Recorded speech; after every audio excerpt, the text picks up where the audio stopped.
أشهد أن لا إله إلا الله وحده لا شريك له وأشهد أن محمدا عبده ورسوله أما بعد فأعوذ بالله من الشيطان الرجيم بسم الله الرحمن الرحيم الحمد لله رب العالمين الرحمن الرحيم مالك يوم الدين إياك نعبد وإياك نستعين اهدنا الصراط المستقيم صراط الذين أنعمت عليهم غير المغضوب عليهم ولا الضالين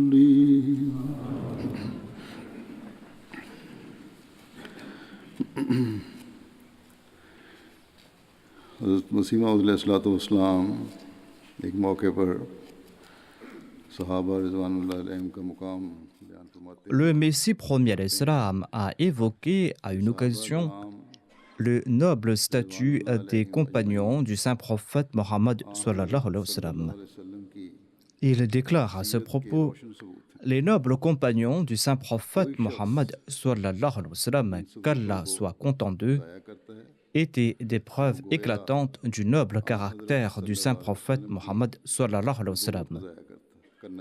Toute personne qui s'en détournera aurait, en d'autres termes, rejeté la nabouwa du saint prophète Mohammed sallallahu alayhi wa sallam. Ainsi, l'on pourra apprécier le statut du saint prophète Mohammed sallallahu alayhi wa sallam à sa juste valeur en appréciant celui de ses compagnons. Celui qui n'a aucun égard pour les compagnons du saint prophète Mohammed, paix soit lui, n'en a certainement pas pour le saint prophète Mohammed Mustafa sallallahu alayhi wa sallam. Cet individu ment s'il affirme qu'il aime le saint prophète Mohammed, paix soit lui. Car il est impossible d'aimer le saint prophète Mohammed sallallahu alayhi wa sallam pour ensuite être hostile à l'égard de ses compagnons. Le Messie premier alayhi salam déclare: les compagnons étaient cette communauté de gens purs qui ne s'étaient jamais séparés de leur bien-aimé prophète sallallahu alayhi wa sallam. Et ils n'ont pas hésité à offrir leur vie pour lui, voire ils ont offert leur vie pour lui. Le Messie premier alayhi salam ajoute: ses compagnons s'étaient perdus dans la voie du saint prophète Mohammed, paix soit lui, tant et si bien qu'ils étaient prêts à endurer toute souffrance dans sa voie. Ainsi donc, tel est le statut de ses compagnons, statut que les Ahmadis doivent avoir en tête. Ayant eu connaissance des traits de caractère de ses compagnons et de leurs œuvres, l'on comprend l'éminence de leur statut.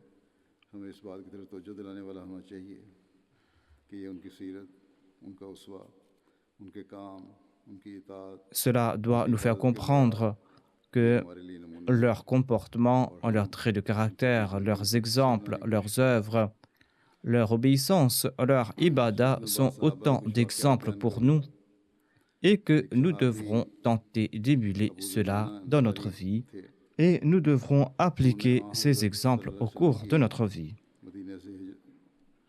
Pour le sermon d'aujourd'hui, je présenterai quelques récits de ses compagnons.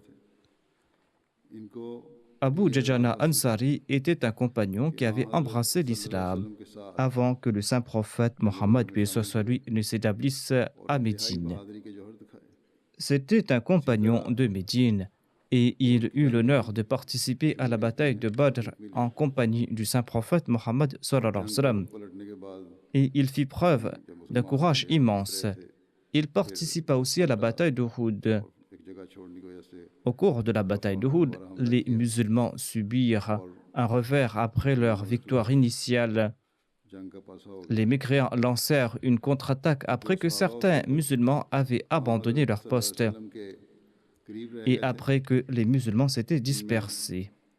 Eh bien, lors de cette contre-attaque des ennemis, Abu Dajana Ansari était parmi ses compagnons qui étaient proches du saint prophète Mohammed sallallahu alayhi wa sallam. Et il était grièvement blessé en défendant le saint prophète Mohammed Mustafa sallallahu alayhi wa sallam. Mais en dépit de ses blessures, il ne recula point.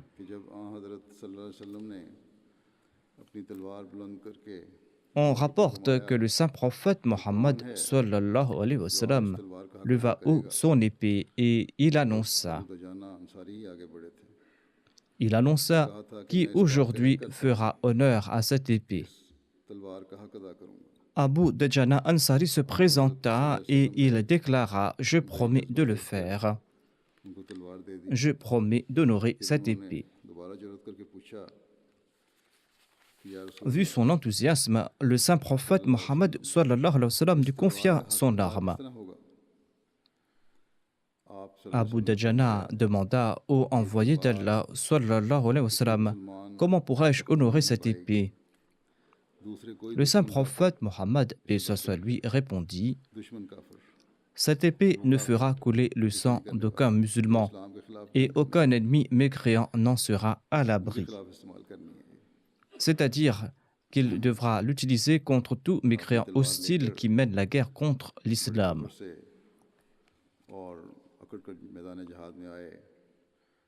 Ainsi, Abu Dajana Ansari prit l'épée et avança sur le champ de bataille avec fierté.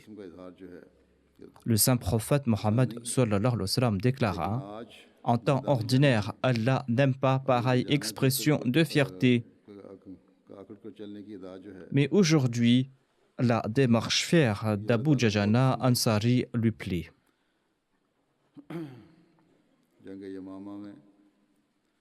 Aujourd'hui, cette démarche fière d'Abu Dajana plaît à Allah. Abu Dajana tomba en martyr lors de la bataille de Yamama menée contre Musaylima l'imposteur. Abu Dajana se présenta courageusement afin d'ouvrir de l'intérieur la porte de la forteresse ennemie. Il demanda à ses compagnons de l'envoyer au-dessus du mur, le mur qui était très haut. Lorsqu'il tomba, il se brisa la jambe, mais il se battit bravement afin d'ouvrir la porte de la forteresse et les musulmans purent y pénétrer. Il fit preuve d'une bravoure stupéfiante et c'est ainsi qu'il tomba en martyr. Malade, il dit un jour à ses compagnons « Peut-être que deux actions de ma part plairont à Allah. Premièrement, le fait que j'énonce aucun propos futile et que je ne médis pas. Deuxièmement, je ne ressens aucune animosité à l'endroit d'un musulman. »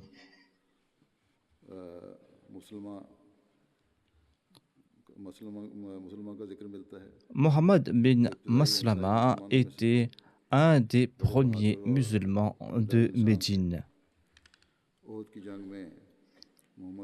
Il était un musulman brave. Lors de la bataille d'Uhud, il se battit sans flancher aux côtés du saint prophète Mohammed sallallahu alayhi wa sallam.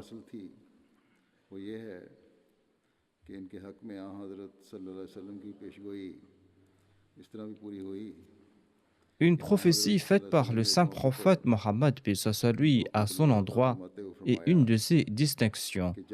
C'est une prophétie qui s'est d'ailleurs réalisée. Le saint prophète Mohammed sallallahu alayhi wa sallam lui confia son épée en disant bats-toi cette épée à la main tant que l'on mènera la bataille contre les polythéistes.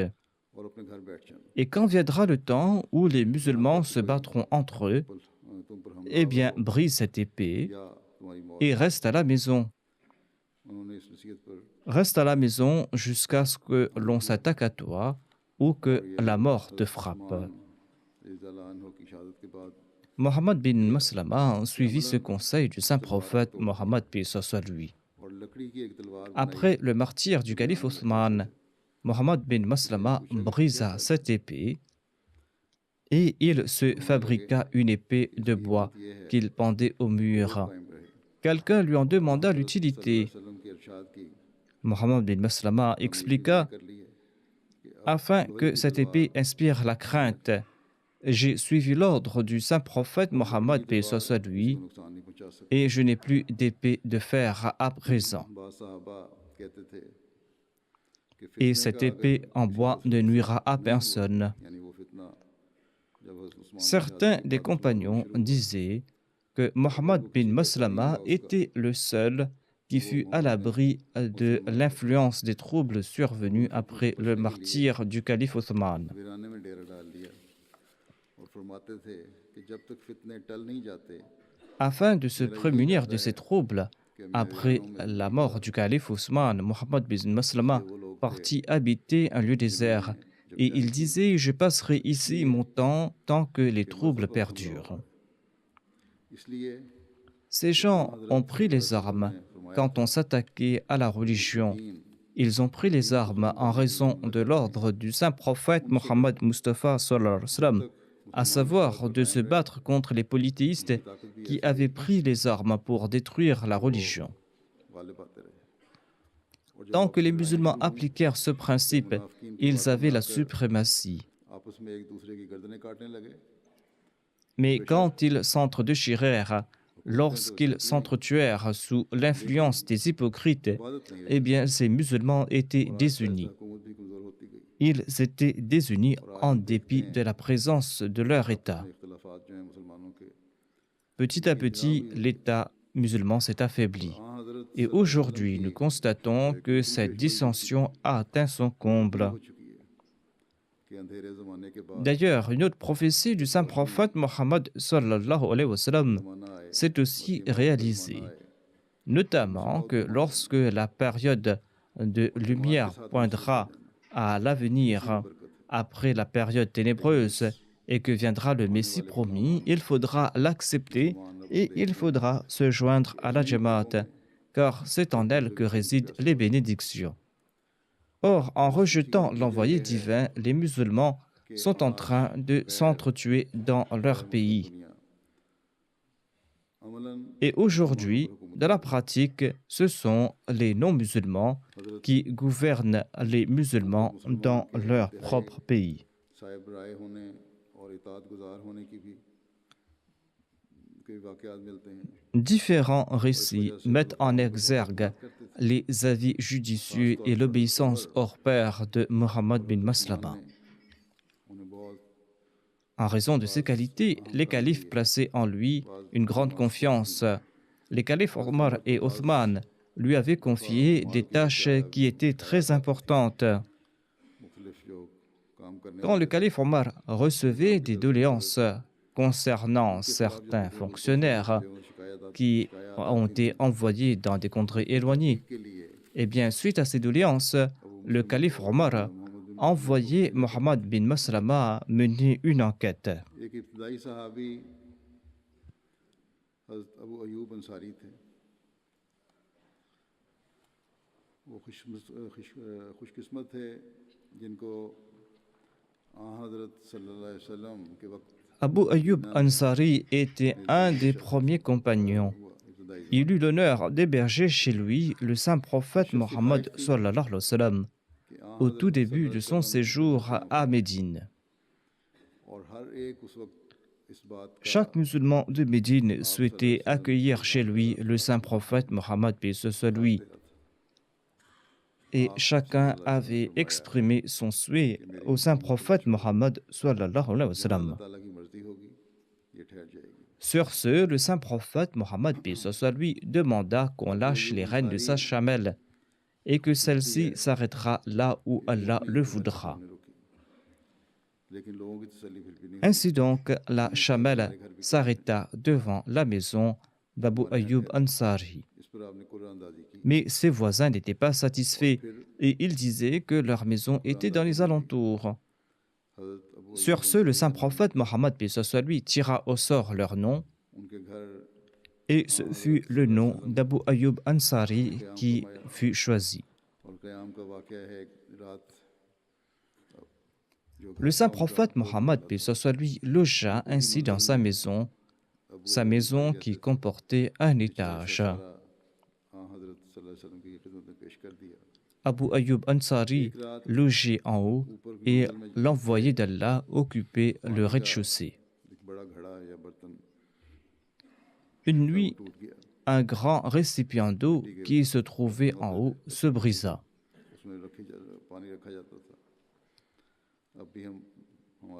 C'était un récipient de terre cuite. On trouve pareil récipient jusqu'à présent dans les pays moins développés, au Pakistan ou en Afrique. On en utilise pour stocker de l'eau. Abu Ayyub Ansari et son épouse passèrent la nuit à éponger l'eau avec leur couverture. Le lendemain, il relata l'incident au saint prophète Mohammed paix soit lui et il demanda au saint prophète Mohammed paix soit lui de loger à l'étage. Le saint prophète Mohammed accepta sa requête et il résida dans sa maison pour environ 6 mois. Abu Ayyub Ansari s'acquitta à merveille de son devoir d'hôte et il consommait les restes des repas du saint prophète Mohammed paix soit lui. Selon les récits, Abu Ayyub Ansari commençait à manger là où il y avait les traces de doigts du saint prophète Mohammed paix soit lui. Un jour, il ne trouva pas de traces de doigts dans le repas et il semblait qu'on n'avait pas touché au repas. Il demanda au saint prophète Mohammed s'il n'avait rien consommé. Le saint prophète Mohammed paix soit lui répondit que lorsqu'il commençait à en manger, il vit de l'oignon et de l'ail. C'étaient 2 condiments qu'il n'aimait pas, et c'est pour cette raison qu'il ne mangea pas ce repas. Abu Ayyub Ansari ajouta: Je n'aime pas ce que l'envoyé d'Allah n'aime pas, et à l'avenir, je n'en consommerai pas non plus. C'en était là une marque de son grand amour pour le saint prophète Mohammed Mustafa sallallahu alayhi wa sallam. Abu Ayyub Ansari participa dans toutes les batailles du saint prophète Mohammed paix soit lui. Le chef des Juifs fut tué lors de la bataille de Khaybar. Sa fille Safiya fut mariée au saint prophète Mohammed paix soit lui. Lorsque le saint prophète sortit de chez lui le lendemain de ses noces pour la prière du matin, il constata qu'Abu Ayyub Ansari assurait sa sécurité à l'extérieur de sa maison. Le saint prophète Mohammed paix soit lui en demanda la raison. Abu Ayyub Ansari répondit: Les proches de Safiya ont souffert entre nos mains et certains des leurs ont été tués. Je crains que certains nous nourrissent de mauvaises intentions et qu'ils tentent de se venger. C'est la raison pour laquelle je suis venu assurer la sécurité. Le saint prophète Mohammed paix soit lui pria en ces termes en faveur d'Abu Ayyub Ansari: Ô Allah, protège à tout jamais Abu Ayyub, tout comme il a assuré ma protection pendant la nuit tout entière.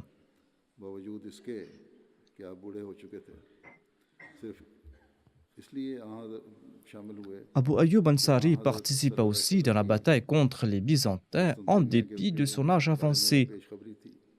Il y a participé tout simplement parce que le saint prophète Mohammed paix soit lui avait fait des prophéties concernant Constantinople. et il souhaitait voir cela de ses propres yeux. Il tomba malade à l'époque et quand on lui demanda son dernier vœu, il déclara: Transmettez mes salutations à tous les musulmans et enterrez-moi à l'extrême du territoire ennemi jusqu'où vous pourrez pénétrer. Ainsi, la nuit, on transporta sa dépouille jusqu'au coin le plus reculé du territoire ennemi où les musulmans pouvaient s'avancer afin de l'enterrer. Sa tombe est présente en Turquie jusqu'à présent.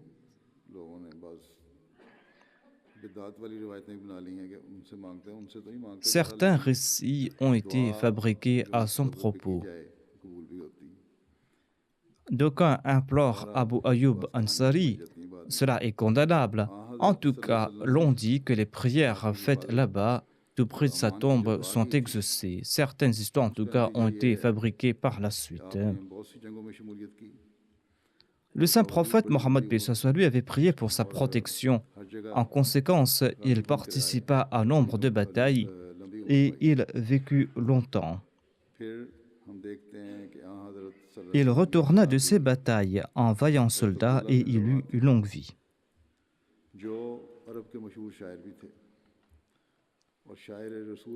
Abdullah bin Rawaha était un autre compagnon du saint prophète Mohammed lui. Il était aussi un poète de grand renom et il était connu sous le titre du poète de l'envoyé d'Allah.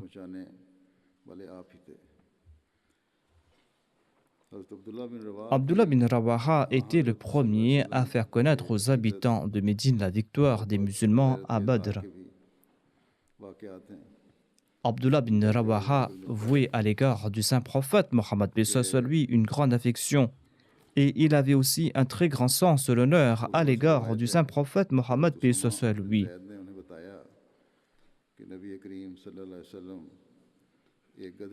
Roi rapporte qu'Oussama bin Zayd relatait que le saint prophète Mohammed lui voyageait sur un âne.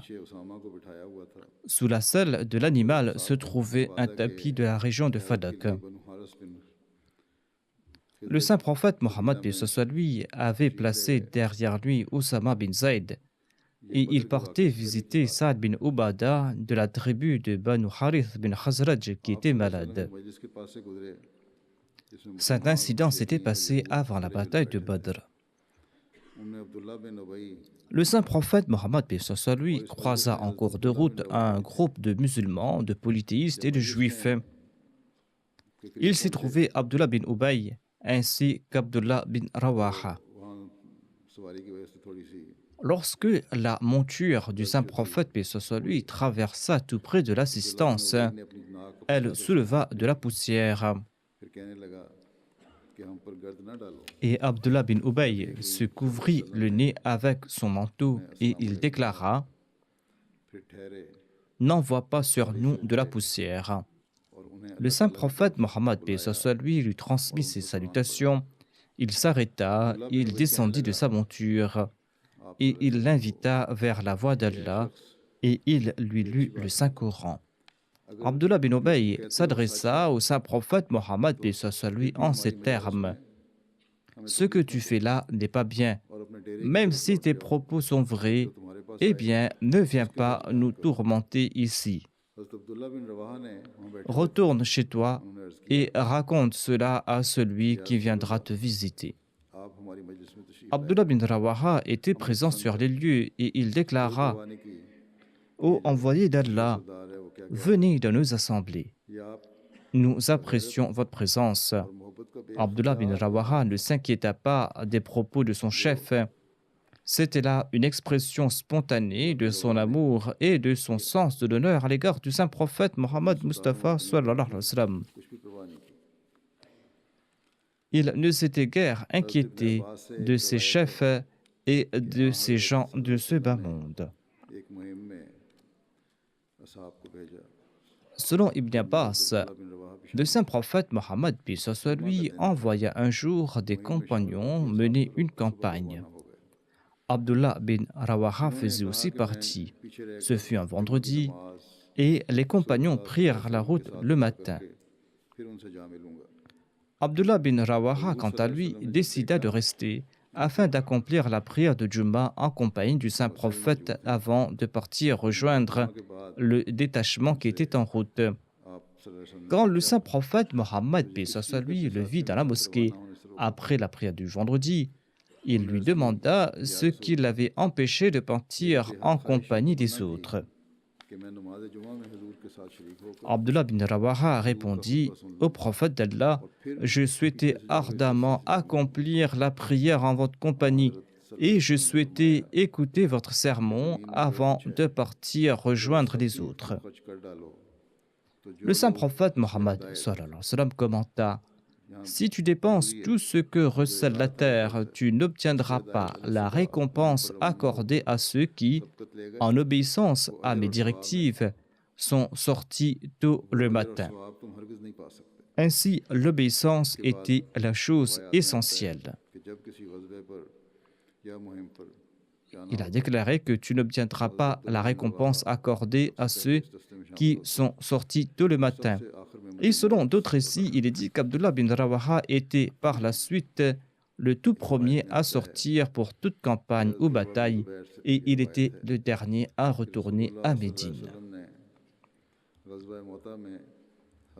Urwa bin Zubair rapporte que le saint prophète Mohammed, paix soit lui, nomma Zayd bin Harith le commandant de l'armée lors de la bataille de Mouta.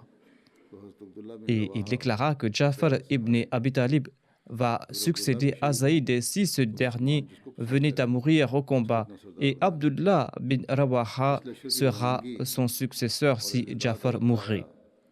Et si Abdullah mourrait aussi, eh bien les musulmans choisiraient leur propre commandant. Abdullah bin Rawaha était en larmes quand l'armée s'apprêta à partir. Quand on lui demanda la raison de ces larmes, il répondit: Par Dieu, je ne m'intéresse guère à ce monde, je n'en éprouve aucun amour. Or, j'ai entendu ce verset de la bouche du saint prophète Mohammed, paix soit lui, que il n'y a pas un seul d'entre vous qui fera face au feu. Abdullah bin Rawaha ajouta: J'ignore mon état après avoir traversé les 3 ponts d'Assirat dans l'au-delà. Cependant, le saint prophète Mohammed, paix soit lui, avait promis la meilleure des fins à ses compagnons imbus de crainte divine.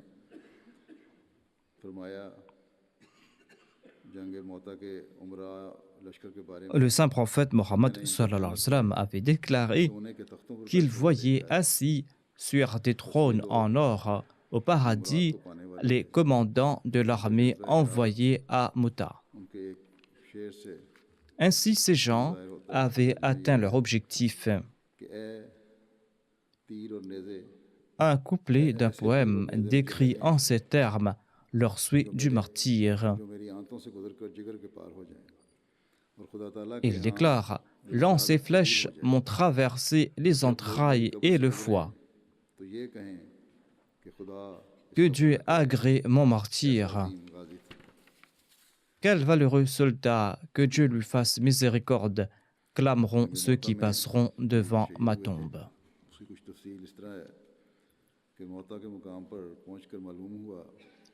Ces musulmans tombèrent en martyrs lors de la bataille de Mouta. Quand les musulmans atteignirent Mouta, ils surent que les Rassanides avaient demandé l'aide de Héraclius, l'empereur byzantin, qui leur envoya 200 000 soldats. Après avoir tint conseil, les commandants musulmans décidèrent d'informer le saint prophète Mohammed que l'ennemi était beaucoup plus nombreux. Il devait soit envoyer du renfort ou donner d'autres directives.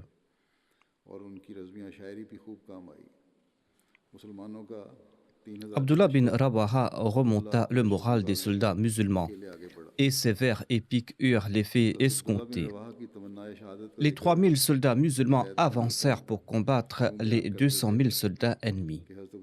Zayd bin Arqam a évoqué le souhait de Abdullah bin Rawaha de tomber à martyr. Il relate: J'étais assis derrière Abdullah bin Rawaha sur sa chamelle lors du trajet vers Mouta. Zayd bin Arqam était un orphelin qu'Abdullah avait adopté et instruit. Il relate qu'il entendit Abdullah bin Rawaha répéter gaiement ce vers à l'endroit de son épouse. Il disait: Je ne retournerai plus à la maison à présent. Il répétait ce vers avec beaucoup de joie. Il répétait: Quand la nuit de jeudi, tu avais ajusté la selle de mon chameau pour le djihad et que tu t'es approché de moi la dernière fois, tu étais splendide. Tu n'as en toi aucun défaut. Or, à présent, je suis sur le champ de bataille et plus jamais je ne retournerai vers toi. Il souhaitait adieu à son épouse loin d'elle.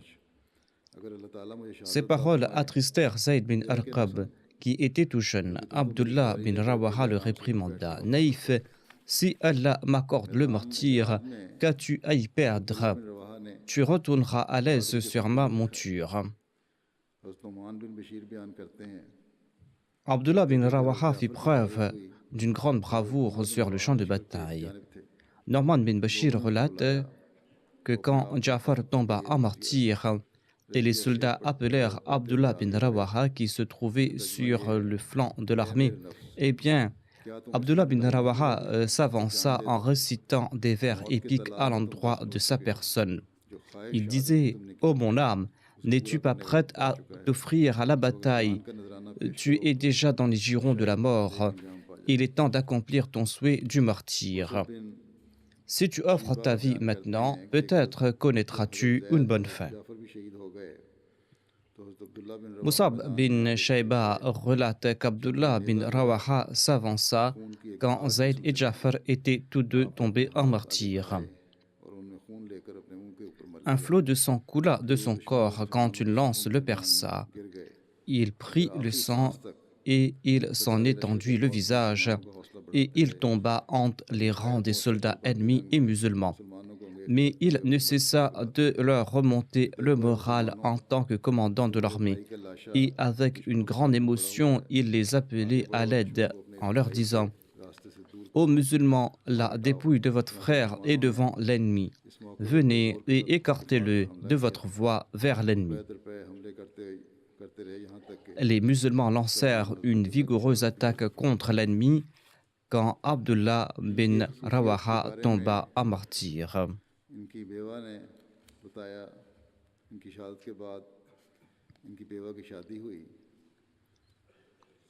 La veuve d'Abdullah bin Rawaha se remaria par la suite.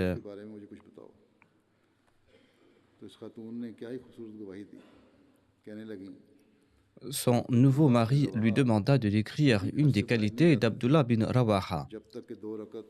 Son épouse présenta un très beau témoignage à cet égard. Elle disait qu'Abdullah bin Rawaha ne quittait jamais la maison sans accomplir au préalable 2 rakats de prière nawafil. Et lorsqu'il entrait, sa première action était d'accomplir le wudu et d'accomplir 2 rakats de prière nawafil. Ces gens vivaient constamment dans le souvenir divin. On trouve aussi mention dans les récits de leur niveau d'obéissance. Abu Layla rapporte que lors d'un sermon, le saint prophète Mohammed Mustafa sallallahu alayhi wa sallam demanda aux gens de s'asseoir. Abdullah bin Rawaha, qui s'approchait de la mosquée pour écouter le sermon, s'assit sur le champ. Le saint prophète Mohammed sallallahu alayhi wa sallam lui dit: qu'Allah augmente l'obéissance que tu as démontrée à l'égard d'Allah et de son prophète.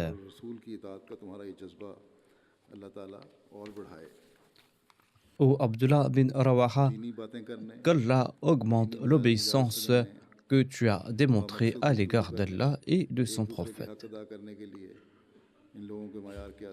Ses compagnons se réunissaient pour parler de la spiritualité, de sujets importants et pour qu'ils puissent s'acquitter de leurs devoirs mutuels.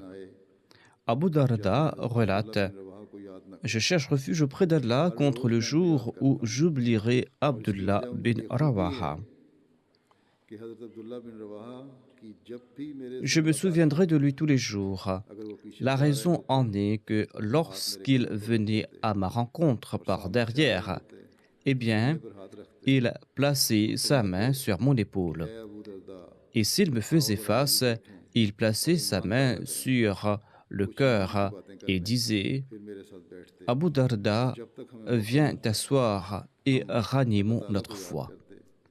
Allons parler de la foi. Et il s'asseyait avec moi et nous nous consacrions au souvenir de Dieu dans la mesure du possible. Il ajoutait Abu Darda, ce sont des réunions de la foi. Ainsi, ces gens-là ont servi pour nous d'exemple. सनद अता फरमाई Le saint prophète Mohammed sallallahu alayhi wa sallam a aussi rendu hommage aux propos d'Abdullah bin Rawaha et de ses rencontres. कि ताला नौमिन Anas rapporte qu'Abdullah bin Rawaha disait lorsqu'il a rencontré un compagnon, viens et porte foi en Dieu pour quelques instants. तो वो गुस्से में आ गया और नबी Un jour, un individu à qui il avait dit cela s'était mis en colère et cette personne alla s'en plaindre au saint prophète Mohammed sallallahu alayhi wa sallam. के लिए ईमान की Il a déclaré Ô envoyé d'Allah, Ibn Rawaha détourne autrui de la foi en vous et il leur demande de professer la foi pour quelques instants. Abdullah बिन रवाहा पर रहम करे Le saint prophète Mohammed sallallahu alayhi wa sallam répondit कि वो इन मजलिसों को पसंद करते हैं qu'Allah accorde à Abdullah bin Rawaha sa miséricorde. Il aime ces rencontres. Il aime ces rencontres qui sont aussi la fierté des anges. हज़रत काब बिन मालिक और हज़रत हसन बिन साबित के अलावा Abdullah bin Rawaha était aussi un grand poète. शायरी जज्बियाँ थी Il était le troisième dans la cour du saint prophète Mohammed paix soit lui, en sus de Ka'b bin Malik et de Hassan bin Thabit. शायरी में Il composait des vers épiques. L'auteur de l'ouvrage Murjam ash-Shu'ara écrit qu'Abdullah bin Rawaha était un poète de grande stature durant l'époque pré-islamique et qu'il jouissait aussi d'un grand statut à l'époque de l'avènement de l'islam. Il composa un couplet en honneur au saint prophète Mohammed paix soit lui. ने आ Et cela est considéré comme le meilleur de ses vers. हज़रत तक C'est un vers qui a décrit l'état de son cœur. कानत En s'adressant au saint prophète, paix soit lui, il a déclaré तुम भी का बिल खैर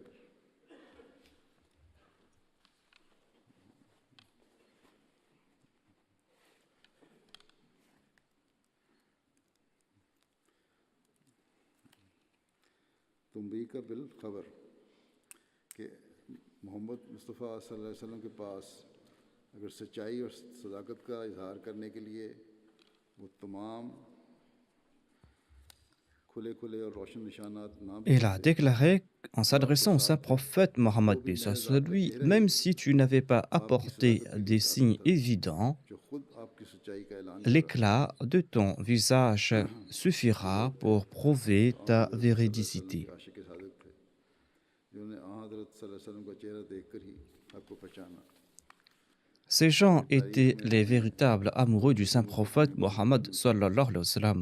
जिनकी जुर्रत Ils avaient reconnu la vérité rien qu'en regardant son visage. बिन हारिस बिन रफ़ा और L'histoire relate le courage extraordinaire de deux jeunes frères. गज़वा बदर में शरीक थे Il s'agissait de Mu'adh bin Harith bin Arafa et de Mu'awidh bin Harith bin Arafa. Tous deux avaient participé à la bataille de Badr et avaient tué Abu Jahl. मैदान बदर का जो मैदान था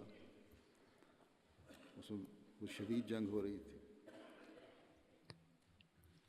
La bataille faisait rage à Badr इनसे et les musulmans avaient face à eux des soldats qui étaient 3 fois plus nombreux et équipés jusqu'aux dents. मैदान में निकली थी कि इस्लाम का नामो निशान मिटा देना है हमने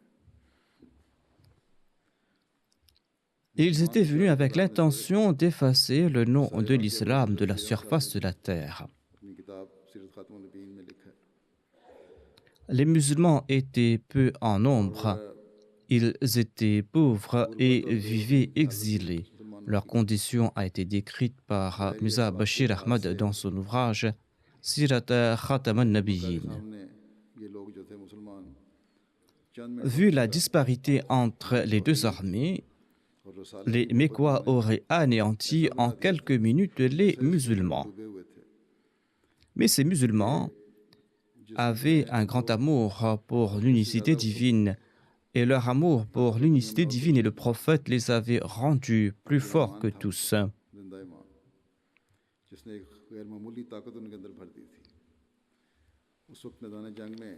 Leur foi les a emplis d'une force extraordinaire. Les services qu'ils ont rendus en faveur de la religion sur le champ de bataille étaient hors pair.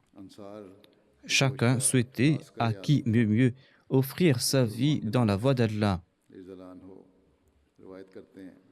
Les Ansar débordaient d'enthousiasme.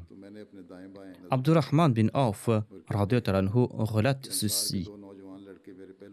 Quand la bataille fut entamée, j'ai regardé à droite et à gauche pour vérifier quelle sorte de soutien j'avais au flanc. À ma grande surprise, il y avait 2 jeunes gens de Médine. Le cœur me manqua et je me suis dit, tout soldat a besoin d'un soutien à ses flancs. Celui qui peut se battre est celui qui est protégé des 2 côtés.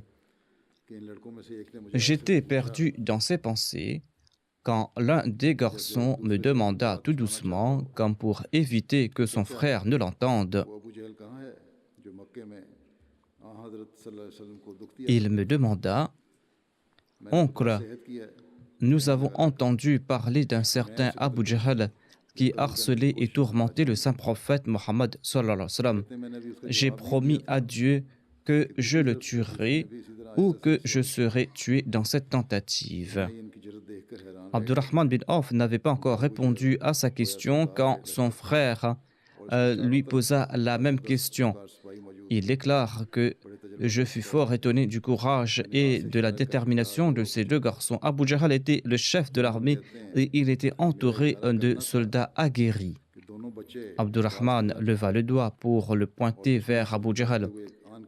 Il n'avait pas encore baissé le doigt que les 2 garçons, tels 2 aigles, fonçaient vers les rangs ennemis, droit sur leur cible. Et l'attaque fut soudaine. Abu Jahl et ses soldats furent stupéfaits. Abu Jahl tomba. Son fils Ikrama était là aussi. Il ne put sauver son père, mais il attaqua Mu'adh par derrière, qui perdit son bras droit, qui pendait. Mu'adh tenta de poursuivre en vain Ikrama. Étant donné que son bras pendant l'empêchait de se battre, il le sépara de son corps et continua à se battre. Ces 2 garçons étaient imbus d'un sens de l'honneur pour la foi et d'un grand amour pour le saint prophète Mohammed sallallahu alayhi wa sallam. Et cela les avait enivrés de courage. Ils souhaitaient que cet ennemi de l'islam qui avait tourmenté le saint prophète pendant tant d'années meure entre leurs mains.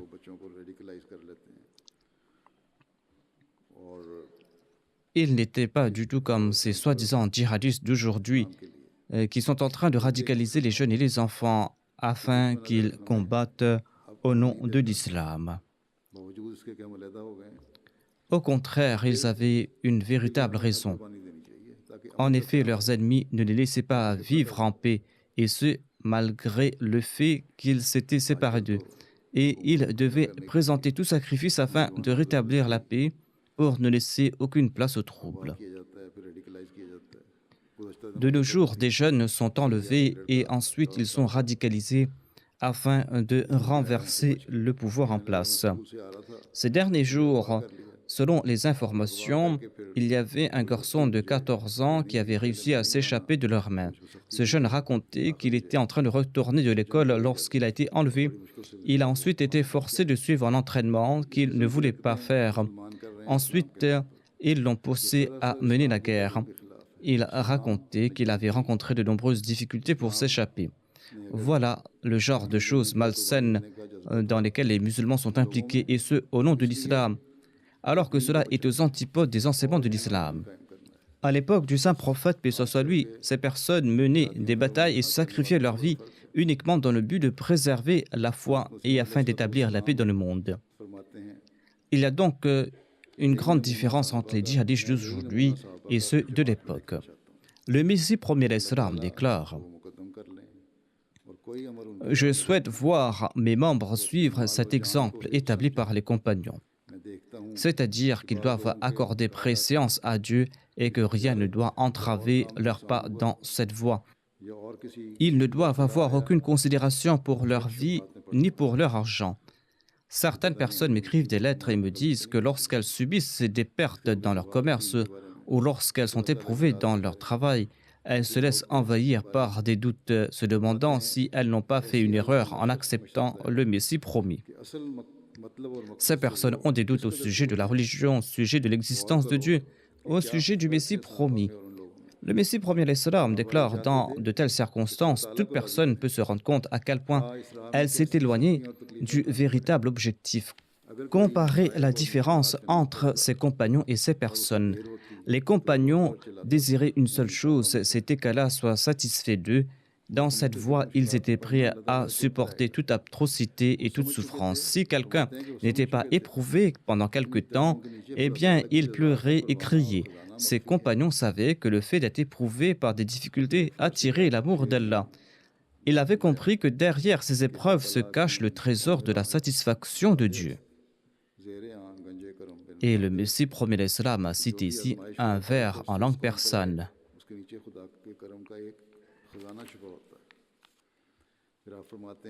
Derrière toutes les épreuves qui s'abattent de la part de Dieu sur cette nation se cache le trésor de la grâce divine.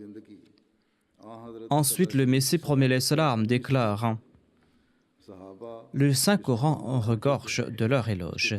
Si vous le lisez, vous comprendrez que la vie des compagnons est une preuve concrète de la véracité du saint prophète Mohammed paix soit sur lui. Le Saint-Coran présente en ce terme leur statut. فَمِنْهُمْ مَنْ قَضَى نَحْبَهُ وَمِنْهُمْ مَنْ يَنْتَظِرُ. C'est-à-dire que certains d'entre eux sont tombés en martyrs et ont atteint leur objectif véritable. D'autres patientent pour avoir l'occasion de tomber en martyr. Les compagnons ne se sont pas adonnés à ce bas monde. Ils ne cherchaient pas à vivre plus longtemps pour ramasser des biens, de l'argent, et pour ainsi se libérer des inquiétudes de ce bas monde. Lorsque je constate l'exemplarité établie par les compagnons, je suis poussé à proclamer la grandeur du pouvoir sanctifiant du saint prophète Mohammed paix soit sur lui, car le saint prophète les avait complètement métamorphosés. Allahumma salli ala Muhammadin wa ala ali Muhammadin wa barik wa salim. Le Messie premier l'Islam ajoute: nous devons être constamment en quête de la satisfaction d'Allah et en faire notre objectif premier. Tous nos efforts doivent être consacrés à gagner le plaisir d'Allah, même si nous devons subir des atrocités et des difficultés dans cette voie. Cette satisfaction divine est bien meilleure que tous les plaisirs de cette vie. Qu'Allah nous permette de remplir nos devoirs. Après les prières, je dirigerai la prière funéraire en l'absence de la dépouille d'Al-Hajj Ismail Bike Ado du Ghana. Il décéda le 8 mars dernier à l'âge de 84 ans. Inna lillahi wa inna ilayhi raji'un. Il était Ahmadi de naissance et son père s'appelait Ismail Wabina Ado et sa mère s'appelait Jannat Ado. Son père était chrétien, il avait rejoint la Jamaat en faisant la Bayra en 1928. La mère du défunt décéda alors qu'il était très jeune. Monsieur Ismail Ado a été scolarisé à l'école primaire TI Ahmadiyya School de Kumasi.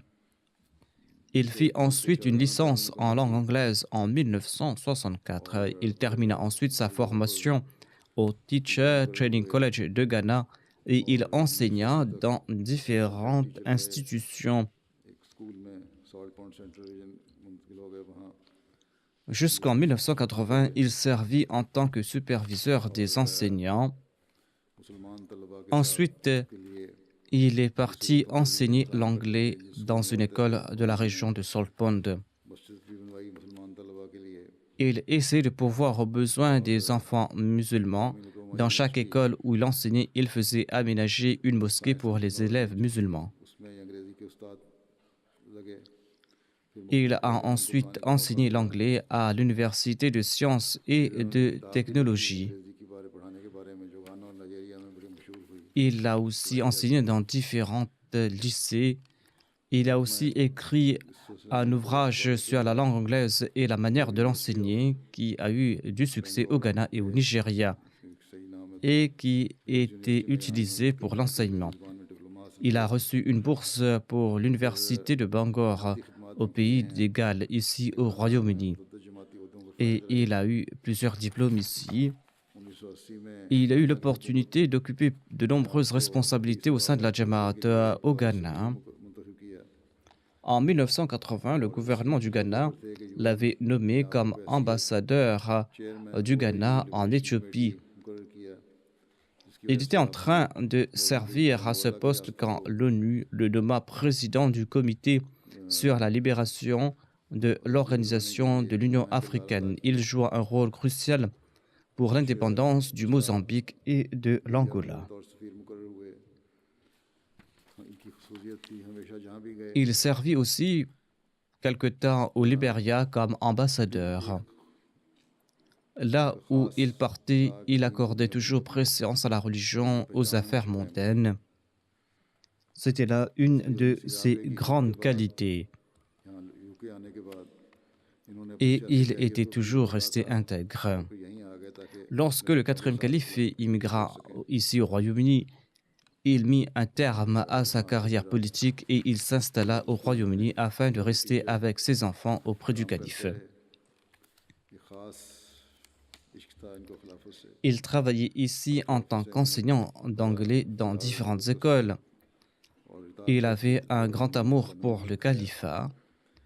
Il a fait preuve d'un grand amour à l'égard de tous les califes किताब लिखने वाली कमेटी बनाई गई थी et il a fait preuve d'une grande obéissance à l'égard du calife.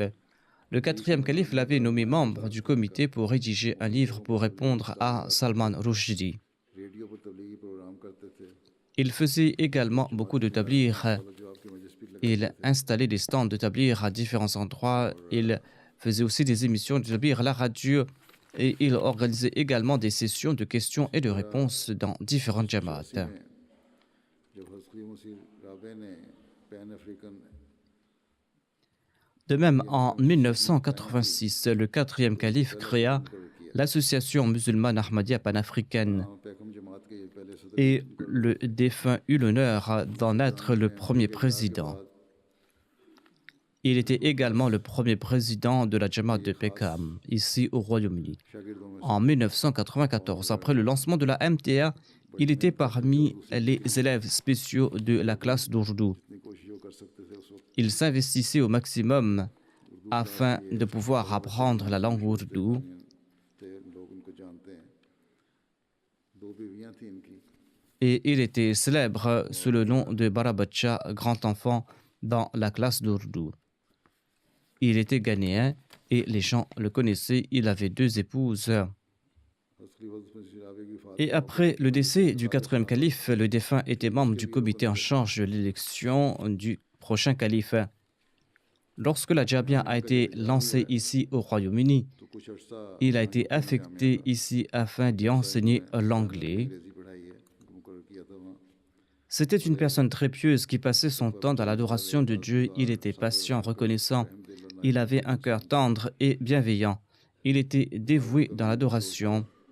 Il accomplissait régulièrement la prière Tahajjud. वालों ने ये बताया कि हमेशा बाकायदगी से Même lorsqu'il était malade, il ne cherchait aucun prétexte. Naga नहीं करते थे Il récitait le Saint-Coran avec une belle voix खुशहाली से और et avec une grande émotion. Il avait mémorisé de nombreuses sourates du Saint-Coran et il apprenait également leur traduction ainsi que leur exégèse afin d'en faire usage dans le cadre du tablir. काम आए या तरबियत में काम आए Certains Ghanéens relatent que chez eux, ils ont des copies du Saint-Coran qui comportent des notes manuscrites de Adou Saheb. En 2005, il eut l'opportunité d'accomplir le Hajj avec ses deux épouses. Le défunt était une personne très joviale et très simple.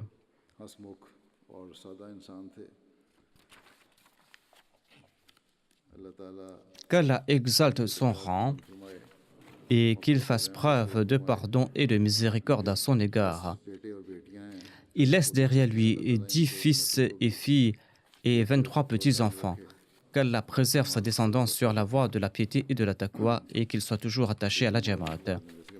Je vais diriger sa prière funéraire après les prières.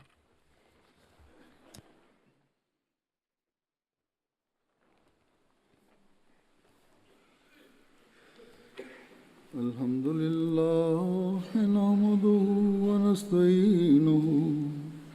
Alhamdulillah, nahmaduhu wa nasta'inuhu wa nastaghfiruhu.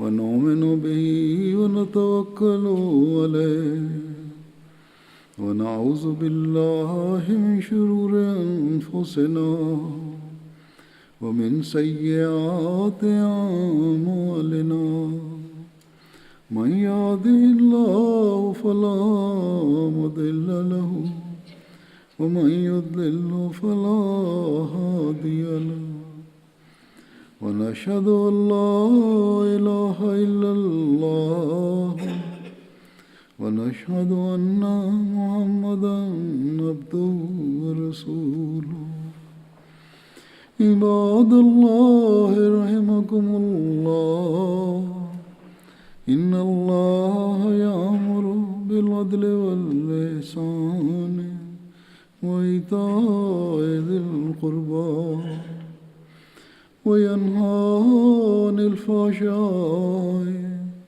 والمنكر والبغي يعظكم لعلكم تذكرون اذكروا الله يذكركم وادعوه يستجب لكم ولذكر الله أكبر